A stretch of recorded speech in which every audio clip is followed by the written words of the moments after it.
Okay, so round round 5 of trying this. All right, feedback slash critique for Brellos. He's playing Bryan versus the Steve. No specific requests were made, but he mentions that like, hey, I'm struggling in the Steve matchup, which we'll talk about later, and the usual. You know the drill. I like Tekken, and I don't play Bryan, but I think Bryan's cool, right? I know basic knowledge about Bryan, and I know a little bit from fighting him, but not enough to say give a good in-depth breakdown of the character. So I'll just be giving my 2 cents, first impressions, etc., etc., etc.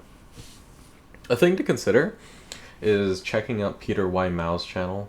He does a lot of really good Bryan content and just Tekken content in general. And he structures his video really well to try and just be like, hey, you're new to Tekken. Here, let me try and help you with the onboarding process, and get you situated in a sort of easy to understand, easy to digest manner, right?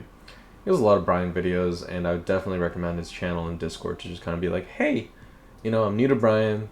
What can I do, right? Where do I go? Everybody in there is like super nice and helpful, so give it a shot. But for right now, we'll just see what happens in this match and what can we do and what should we not do, right? Some things to consider is I'll be focusing on 2 main areas, your combos and neutral. The combos, because I feel like that's an area that you want to focus on if you want to see some really strong, not short term, but very rapid improvements, right?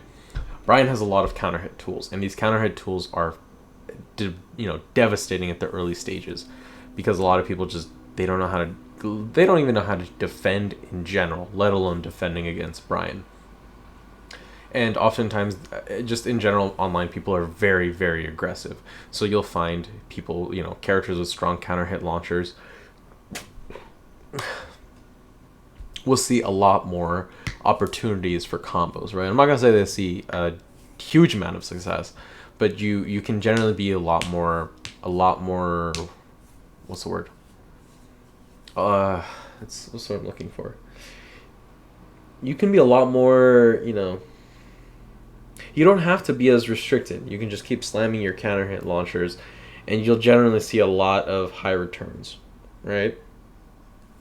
But like throughout this match, you get a few counter hit launches or even just straight up launches like with your raid drive, but you drop the combo, and it's like, yeah, maybe you squeeze in an extra hit or two, but again, any extra bit of time that your opponent gets to stay alive because you miss out on damage, that's more work for you to be doing later on, right? So my first recommendation is going to be, hey man, focus on cleaning up your combos and focus on just kind of like, all right, I got my launch, let me maximize it here, create less work for yourself in the future, right?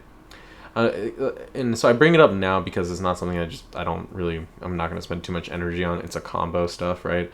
Go check out some B&B combos. Go do what you can. One thing I will say though is that always follow the KISS method. Keep it simple, stupid, right? There's no need for fancy stuff. Don't worry about taunt upper. That can come later. Don't worry about his double knee lift combo filler and stuff. That can come later. Just focus on what is the very, very, hard to drop, easy to do combo filler. What's like your easy filler, screw filler, and then ender, right? For example, for when I started playing Paul, right? Paul at the season 1 to 2 had 2 combo rounds. He had back 1-2, and he had down forward 1 into back sway 4, right? And Paul is brain dead easy to pick up, right? He is not a complicated character in terms of execution. And at the start, I just flat out refused to do down forward 1 into back sway 4. I was just very scared of dropping the combo. I was very new to the game, and I was like, well, I get a launch and I can do back 1-2 very easy, so I'm just gonna stick to it. And this is like season 1 Paul, right? So the combo was like launch, back 1-2, death fist. Stupidly easy, right? Always got the job done. But after a while, after I was comfortable, that's when I realized, I'm like, you know what? Excuse me. You know what? I've been playing this game for a while, And my friend was just telling me, like, you're doing fine, right? You can step it up now. You should be doing the stepping up your combos. And he was right. It was like I got to the point where I was comfortable with Paul. I had already built up my foundation, but my combos were just, they could use improvement. And that's the thing you got to consider, is that you have to build yourself up over time, right? So build a solid foundation of just super basic. I got to launch. What's my filler? What's my screw? What's my ender? And then once you've got that consistent, then build it up and polish it up over time, right? Swapping out your filler for maybe the more complex stuff, swapping out your ender for other options, or just understanding how to, change up your ender for better wall splats or positioning, etc., etc. So build a solid foundation of just the basics at the start, and then add in the complexity over time, and you'll see a lot more success that way, right? That's just my little spiel on combos. For now, let's just take a look at the match and see how it goes. And so throughout the match, you do a good thing of, like, you're just backdashing, you're just trying to keep your distance, and you're letting the Steve come to you, which is pretty solid. You don't want to rush down Steve. Back one will end your life. And even early Steves, they don't really use back one that much, it's just a good habit of kind of understanding. At the close range, I don't think Bryan is going to do very well against Steve, right? If you're at range 0 against Steve, you do not want to be there. Bryan's like mid threats are pretty sluggish. He doesn't have a lot of low risk mid threats that are very fast to challenge Steve with. And Bryan's got some good high crushes, but again, it's just kind of like, it's not your strongest area, and you don't want to stay in an area where you're weak in for as long as you can help it, right? Are there going to be times where you're at range 0 against Steve and you just got to take it? Absolutely. But when you can, just try to focus on creating distance, force the Steve to approach you with moves, and then aim for whiff punishes, aim for he's running at me, and let me just do 3+4, and he runs into the counter hit, right? Stuff like that. But you have a good idea at the start. It's just like you do some pokes in, you do some jab strings, you get like a down 4, you wake up into running 2 a bunch. Like right here, right? You do the jab strings, you get like a down 4, and then you start backing away, right? Good, safe, solid play. Now, right, you're at this distance. You like range 1. No, that's like range 2. No, it's like range 1. One dash, and he's in your face, right? So like range 1. The Steve is clearly starting to do his moves. He doesn't have like a good idea of approaching you. He's in danger of demotion. So anytime, people get that demotion buff and they start playing like crazy, they're like, I just got to throw everything at you to try and clinch this round, etc., etc., etc. What do? You advance forward and then do forward 2. Okay, so this is fine. You I don't know if you aimed for the whiff punish or if you were just pressing forward 2 because you expected him to hit maybe a few more buttons into and you just power crush through it. I don't think that's a bad thing. However, let's take a look at the situation. The Steve doesn't really sidestep a bunch, he doesn't really flash duck a bunch, he just kind of stand blocks, and he doesn't advance forward that often, right? He doesn't do a lot of like down forward 2 flicker cancels or back 1 flicker cancels or, flicker cancel into the power crush and all this other crazy stuff, right? He doesn't do a lot of that. He's just, let me keep throwing out my jab strings, let me keep throwing out my strings. But you're nowhere near there, right? Like look at the distance between you and the Steve.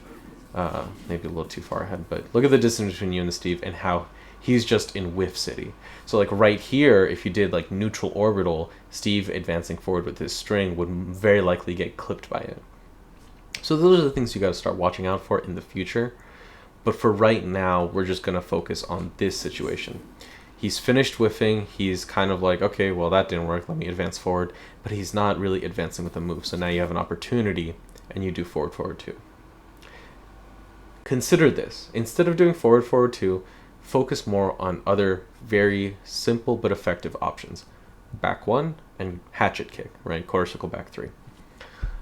Let's analyze back 1 first, right? Super strong mid plus on block counter hit launcher. The move is ridiculously good, right? But it's very linear. And it's also kind of slow. You don't high crush. Maybe you have some evasion at the start, but you don't want to use it against an opponent who's just mashing buttons all the time because you'll just get counter hit out of it. You want to use it when the opponent has some distance, but their spacing is poor. So by the time that they approach you, finally are close to reaching you, your back one will be active, and you're very likely to counter hit launch them out of something, right? Or they're very passive, and like how the Steve just kind of stood still and he just blocked your forward two. He would just block it, and now you're +4 at a very close range with the Steve. So even though Steve has a lot of powerful moves, you can very easily challenge with moves of your own and likely net a counter hit launch, right? In situations where you're facing very aggressive opponents online, you just put them in a plus frame situation, or you put them in a disadvantage situation, such as back one, where you're plus, they're minus, and they usually don't know how to handle it. Their like base instinct is to press a button to get them out of the situation, but they're -4, right? Is it -4 forced crouch? I don't think so.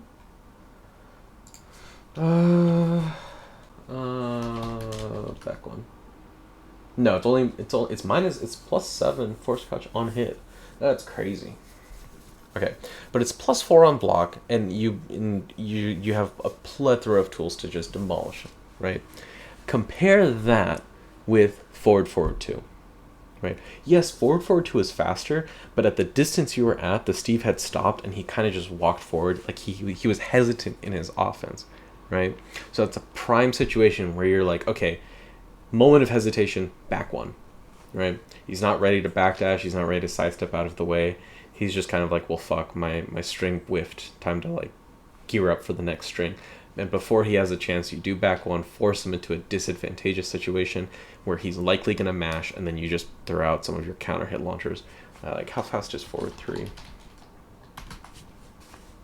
Oh, forward 3 is not that bad.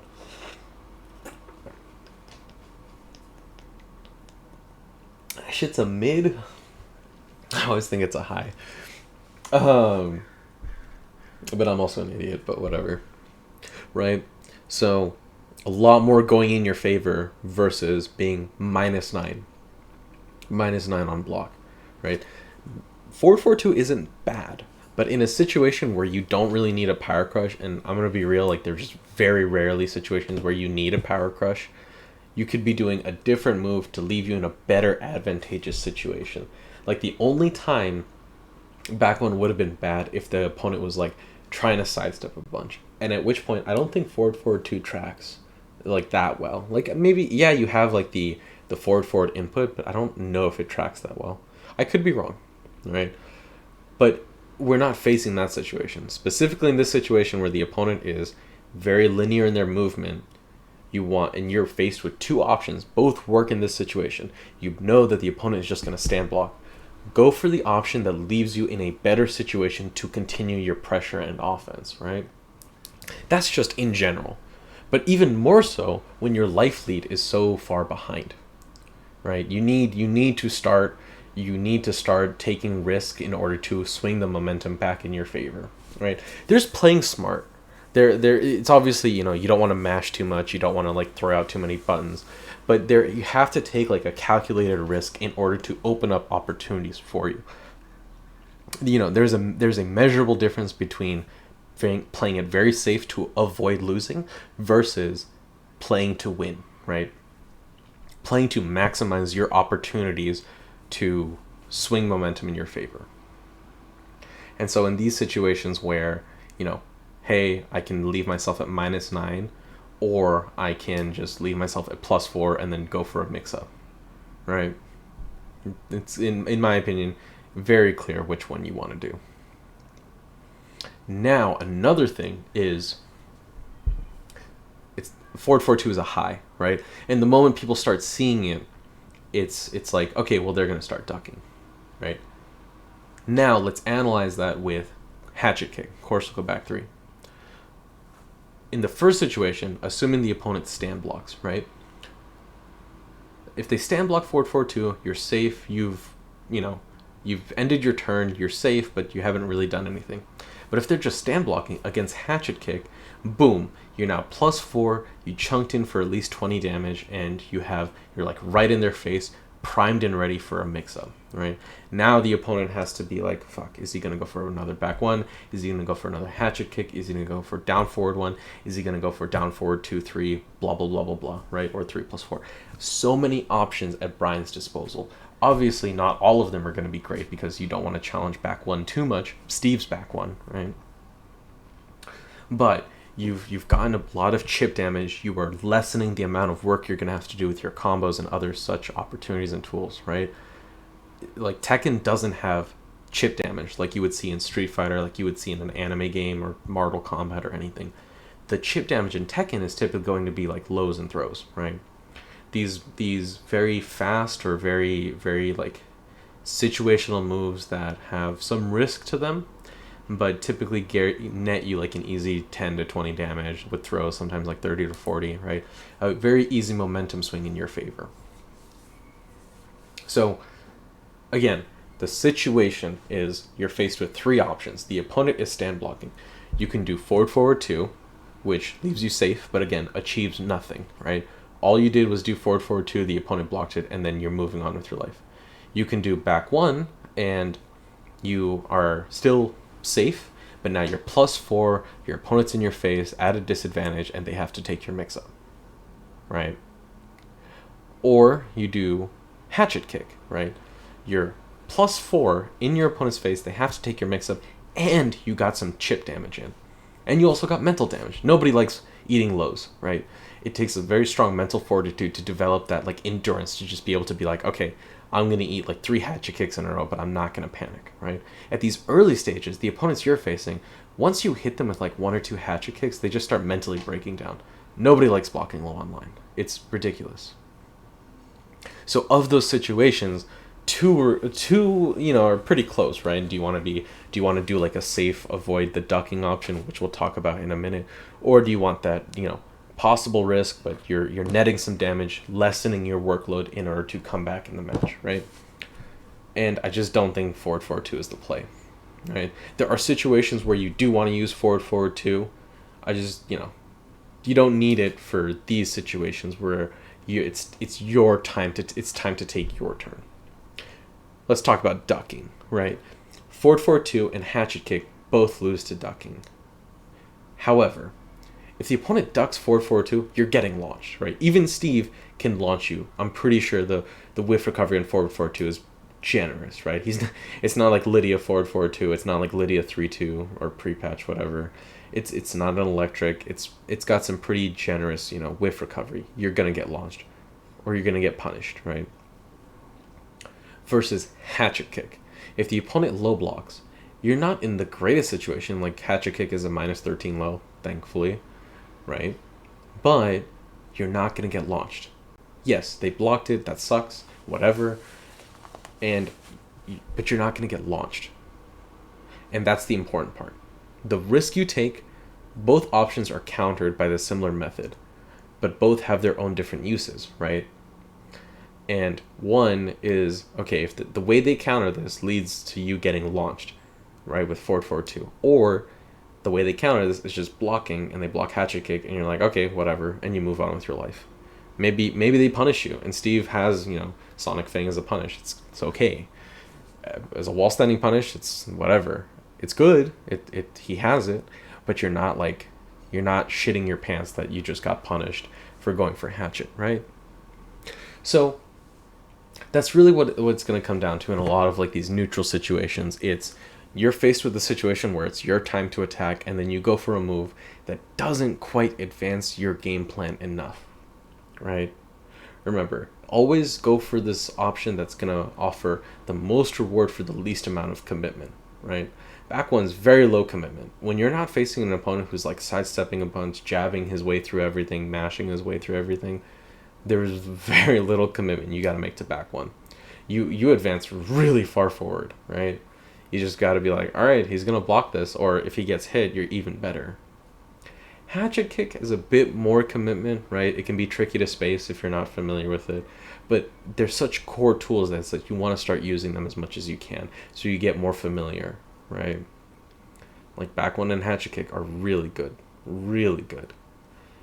and they're going to form, like getting more familiar with those tools is going to help you better perform in offense. Oh, that was a really long spiel. Let's keep going.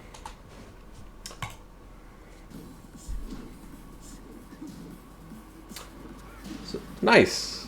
See, right. So that's what I'm talking about. It's like, okay, so you got the counter hit launch, but you want to be able to maximize your damage, right? Oh no, it was earlier. I low key think the Steve would have died, right? You hit the wall, you do your wall combo, and then like one or two poke, or honestly just like one poke, and he would have died. So again, practice your combos, keep it simple, and then build it up over time. So now, another situation of you should be punishing the Steve. There is a bit of a mind game here, right? Like, you don't want to punish him because it puts him in rage, and now you have to deal with Blue Sonic Fang, which isn't a fun thing to deal with ever. So there is that mind game. But for right now, I think you're better served by just practicing your punishment, right? You need to develop that muscle memory of like, okay, the Steve just did something punishable, I'm going to punish it. And then do your punish and get used to that, build that into your muscle memory. So in future situations, ideally when the Steve isn't close to rage, he does Sonic Fang for whatever reason in neutral, you block it and then you just punish him, right? That should be your goal.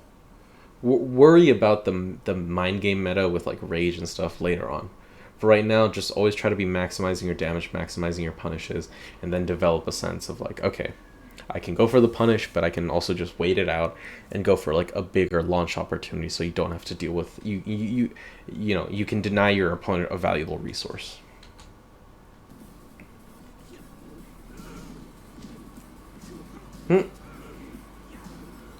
Another really big punish you should have gone for. I don't want to harp on these too much. It's really just punishing Steve, and it's not even a matchup thing. It's just like early Steves that you're going to be facing, they're just going to be pressing a lot of unsafe buttons, right? And the first step in this matchup stuff that you're facing with is just figuring out what those cheesy buttons are, what's punishable, and just start punishing them. Then you can start getting into the meat and potatoes of like a matchup, of like what you need for matchup knowledge. The first step should be you're getting cheesed out by a lot of strings. Start eliminating that, right? Don't get cheesed out. Is it going to happen? Yes, but you want to minimize how often it happens and the risk of it happening. So then you can focus on actually just being like, okay, let's, stop pressing dumb buttons. Let's actually play some Tekken and see how it goes. And there are going to be times where that's just not going to happen. These people, their muscle memory is too ingrained, and they can't break their habits of just mashing out buttons when they shouldn't. And then that's when you go, okay, so you just block and punish everything, right? That's it. That's all it is, right? And you just keep doing that until they're dead. But the first step is going to be, what are they doing that's punishable, and start identifying it. How you want to do that and how you want to practice it is up to you. I think I've talked about it before, just kind of like, hey, how do you want to do on punishes? Probably in the last video. If not, just let me know, and then I'll give you my whole little spiel on it and stuff. But let's keep going. Another punish. Rip. Yeah, like right there, orbital would have been great, but it happens. Good. Alright, so I really like this aspect, right? You get your frame advantage, you go for the safe move, and then you start trying to like back away because you're trying not to be greedy. Solid. Unfortunately, right here, you go for a move. I'm gonna assume 3+4. It looked like he was starting to do like the little hunch that he does before doing his donkey kick. Be mindful of the buttons you're pressing. If your opponent's rushing in your face, a worst case you do like orbital. Neutral orbital is weirdly fucking evasive, or you start just with the jab, right? Bryan's notorious for kind of just his shitty jab, but at the end of the day, a jab is a jab. It's one of your best Tekken tools available to you, and you need to utilize it, right? Like, Bryan's jab is awkward, and you might hear people talk about that, but at the end of the day, it's one of your most valuable tools, and you have to, I already said that, rip, I'm losing my mind, right? But you can't just, be like, oh, well, this tool's not that good, so I shouldn't use it, right? And It's a skill that also transferred over to other characters, like recognizing, like, okay, well, if I jab in this situation, that gives me X amount of frame advantage, X amount of time, etc., etc., etc. Nice. Unfortunate. Gotta maximize the combo, my friend. Gotta maximize the damage. Right. Ooh, nice. Yeah, that's another thing. Like, Bryan has a full throw game. Rip. Oh, I think that was Hatchet. You tried. You tried. Ah. Oh, I felt like that should have hit. Yeah, so, like, right here... that's unfortunate. I felt like you were doing fine, right? Like, look at this, look at this. So, look at your life lead versus the Steve. Why are you approaching him, right? Look, are there going to be times where you want to approach him to seal the deal? Sure. But I'm a firm believer in if you have the life lead, your opponent has to approach you. Make them work for it, right? Don't give your opponent free damage by just running in and rushing in. Bryan especially, like, his approach is whatever. His approach is ass, right? He's just all about that slow, methodical approach and then start poking every now and again when he can. He's not like some monster that's just like, I press 1 or 2 buttons and now I'm in your face and you got to deal with my mix-ups, right? I approach with dash blocking, or I approach with some waiting for like a whiff punish, and then I try to induce hesitation in my opponent and then start slamming like back one, hatchet kick, etc., etc., etc. And more importantly, the Steve has rage, right? You do not want to, start running in at this Steve when he has rage. You are asking for a bad time, right? You're just asking for trouble. So, try to avoid that, because one wrong step forward, one wrong extra dash, and then all of a sudden the Steve does Blue Sonic Fang and you're just demolished. The Steve's kind of new. I guess he's like still early. I don't know if he'll do it, but it's, this is a situation where I'm like, look, man, you gotta get it into your head first of like, okay, Steve's in rage. I gotta bait out the Blue Sonic Fang. That's your number one priority, and then you worry about the rest.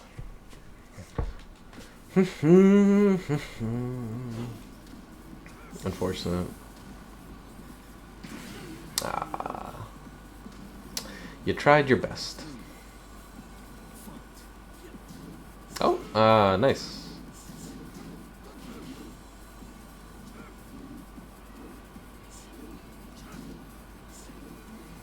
Again, really? Okay, so I like the idea. I think you're on the right track. I just think you're kind of going a little too overboard, right? What do you achieve by just backdashing all the way to the edge of the screen? The Steve's not approaching you with moves. He's clearly throwing out moves because he doesn't know what the fuck else to do. But you're also not quite advancing your game plan. So in this situation, that's when you start to do a little bit of a dance where you start to go forward, you dash block forward a little bit, and then go back into backdashing, right? You want to focus on getting in a prime range, and this is where, utilizing back one hatchet kick comes in, because you want to start becoming familiar at what ranges those moves are effective.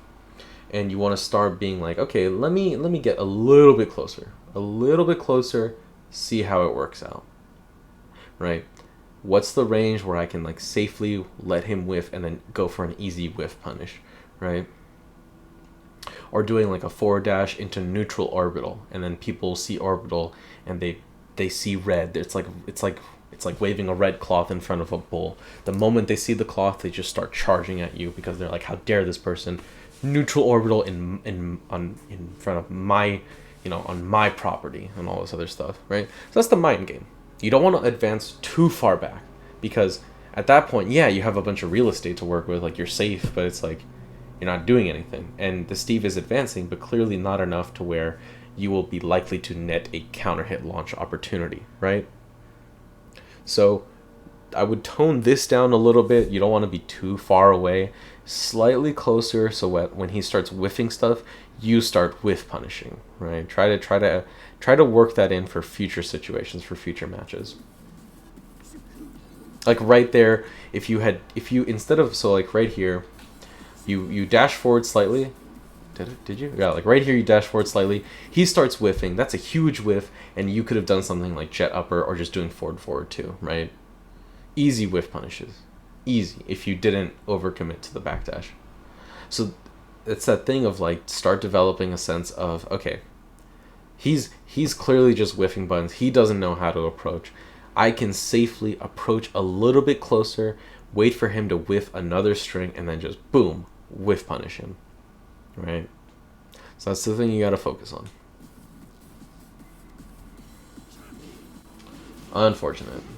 I like to try. I like that you tried. Oh shit. Okay, so like right here, right? A similar idea. Why are you advancing forward and then doing back one? Right?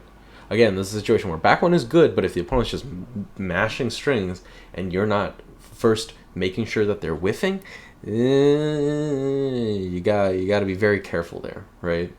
Gotta be very careful. First, you gotta make sure your opponent whiffs before you start approaching with moves. It's very easy for Bryan especially, because he's kind of got like a big body. Like his sidestep's not that great, right? And not because like the sidestep itself is bad, but just because he's got like a heftier upper body or something. I remember hearing that somewhere. I could be wrong. Don't take it for don't take it as like a commandment or some shit. But you want to inch forward first, make sure that they're whiffing, and then start doing stuff like back one, right? It's very like back one is decently fast at 20 frames, but if your opponent's mashing a lot of buttons, it's not fast, right? It's not what you want to be doing. You want to first make sure that you're not at risk of just getting hit out of all your offense. Once that is established, then yeah, go ahead, press all the buttons you want.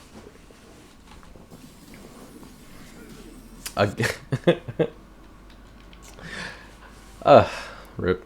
Yeah, so again, so you get knocked down and you start, yeah, so this is where, you gotta wait for him to finish and then start doing like a jab or a throw, etc, etc, etc.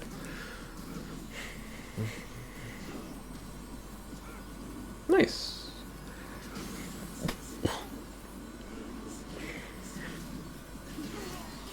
Unfortunate. I think there were some more matches, but I kind of give like my whole spiel as is. I would do the usual neutral punishment / matchup knowledge combos / Oki and personal opinion stuff, but I feel like I've gone over a lot of stuff already, or at least talked about it enough where I've given you some stuff to work with, and I don't want to like again overload you with information and just kind of throw too much at you. So based on what I've said, try to figure out what you want to prioritize on. I've given you my 2 cents of like, hey, here's what I think you should be focusing on. But at the end of the day, do what keeps the game fun for you, right? If you'd like me to review the rest of the matches and kind of give some more feedback and areas and stuff like that, let me know. I'll gladly do it. I don't mind helping out. Just, the usual like, hey, works crazy for me, so I'll just do it when I can, but don't expect it too much. Don't expect it too soon. But if you have questions, just hit me up. I'll try to respond to them when I can. And that'll be it for now. So if you'd like the rest of the matches reviewed, let me know. And if you have any more questions, let me know. If you got Bryan questions, I definitely recommend, Peter Y. Mao's channel or his Discord. Everyone in there is super nice, super helpful, really good group of people there. And just just don't worry about asking questions and stuff like that. It is better to just kind of be like, hey man, like I'm new to the game, I'm just lost, what can I do, right? But definitely check out the videos first and see like, okay, here's my question, let me see if there's a video for it, and then see what they say. And if at that point you don't understand and you need some clarification, yeah, go ahead and ask, right? But don't be afraid to ask questions. Just do a little bit of due diligence right before. Okay, I'm rambling for too much. If you have any questions, let me know, and I'll see you next time.